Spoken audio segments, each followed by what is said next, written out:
pada kesempatan kali ini, saya akan membahas topik yang sangat menarik dan penting, yaitu metabolisme asam amino. Perkenalkan, nama saya Fidela Zafira Zain dengan NIM 2023 030 2050. Metabolisme asam amino ini adalah bagian dari mata kuliah metabolisme energi dan zat gizi makro yang kita pelajari. Saya akan menjelaskan dengan cara yang sederhana dan mudah dipahami, sehingga kalian bisa mendapatkan pemahaman yang lebih mendalam tentang proses vital ini dalam tubuh kita. Yuk kita mulai! Jadi, apa itu metabolisme asam amino? Metabolisme asam amino merujuk pada serangkaian proses biokimia yang terlibat dalam pemecahan, penyerapan, dan pemanfaatan asam amino oleh tubuh. Pemanfaatan asam amino oleh tubuh, asam amino adalah unit dasar penyusun protein yang sangat penting untuk berbagai fungsi tubuh. Mereka juga memiliki peran penting dalam menjaga keseimbangan tubuh.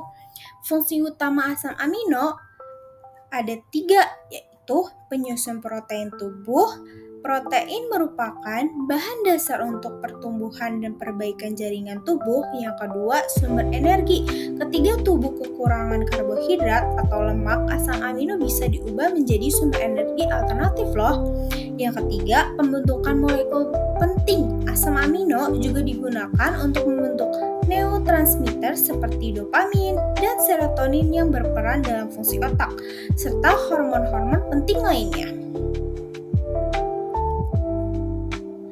Pencernaan asam amino dimulai di mulut, di mana makanan dihancurkan secara mekanis, namun pencernaan utama terjadi di lambung dan usus halus. Di lambung, enzim pepsin bekerja memecah protein menjadi polipeptida yang lebih kecil. HCl atau asam lambung membantu mengaktifkan pepsinogen menjadi pepsin yang efektif. Lalu di usus halus, enzim dari pankreas seperti tripsin dan simotripsin melanjutkan proses pemecahan polipeptida menjadi asam amino bebas yang bisa diserap tubuh.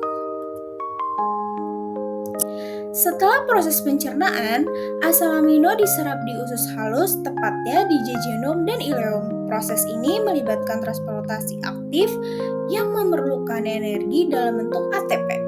Asam amino yang telah diserap kemudian dibawa melalui vena porta menuju hati, di mana proses lebih lanjut untuk terjadi memastikan tubuh mendapat asam amino yang dibutuhkan dengan jumlah yang tepat.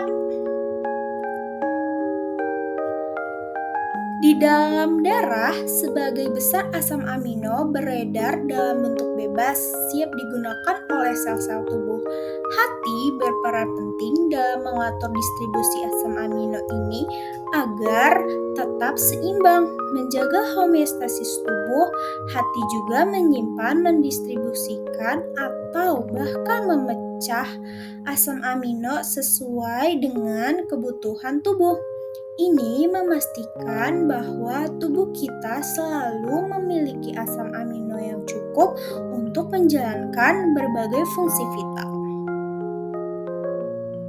Setelah sirkulasi, asam amino digunakan untuk berbagai keperluan tubuh, antara lain yang pertama, sintesis protein. Asam amino digunakan untuk membentuk berbagai protein tubuh mulai dari enzim, hormon, hingga protein struktural seperti kolagen yang membentuk kulit dan jaringan tubuh lainnya. Yang kedua, produksi energi. Dalam kondisi tertentu seperti saat kekurangan karbohidrat, asam amino dapat diubah menjadi glukosa atau langsung masuk ke siklus asam sitrat untuk menghasilkan energi. Yang ketiga, sintesis senyawa penting. Selain itu, asam amino digunakan untuk membentuk senyawa penting lainnya seperti neurotransmitter atau bisa kita sebut dopamin, serotonin yang berperan dalam fungsi otak serta hormon yang mengatur berbagai proses tubuh. Tahukah kalian bahwa tubuh kita selalu melakukan proses protein turnover?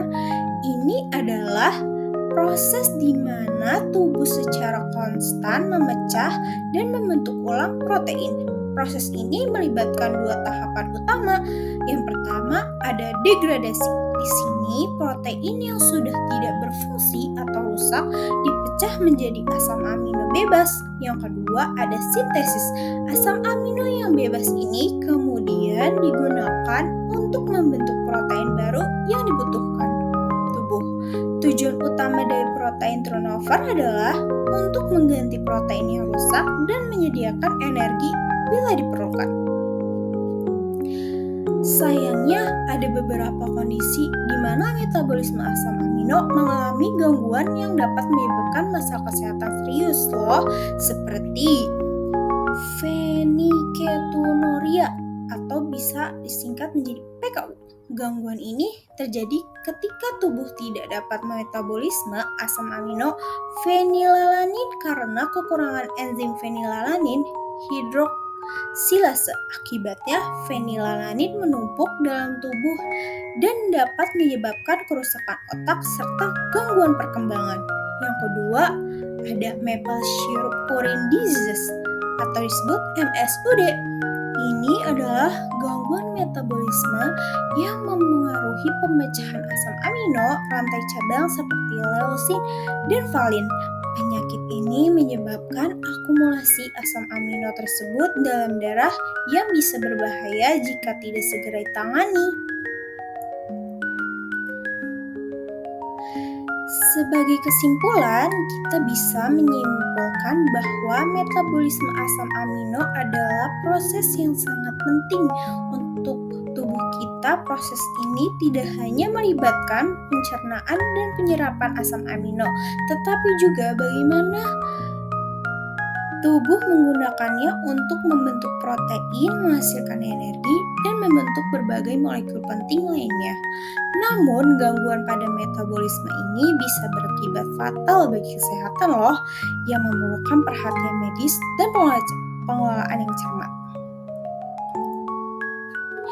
Semua informasi yang saya bahas hari ini bersumber dari referensi ilmiah yang terpercaya yang akan saya tampilkan di slide ini. Terima kasih banyak atas perhatian kalian semua. Semoga pembahasan tentang metabolisme asam amino ini bermanfaat dan memberi wawasan baru. Jangan lupa untuk terus belajar dan menjaga kesehatan tubuh dengan baik. Sampai jumpa pada kesempatan berikutnya.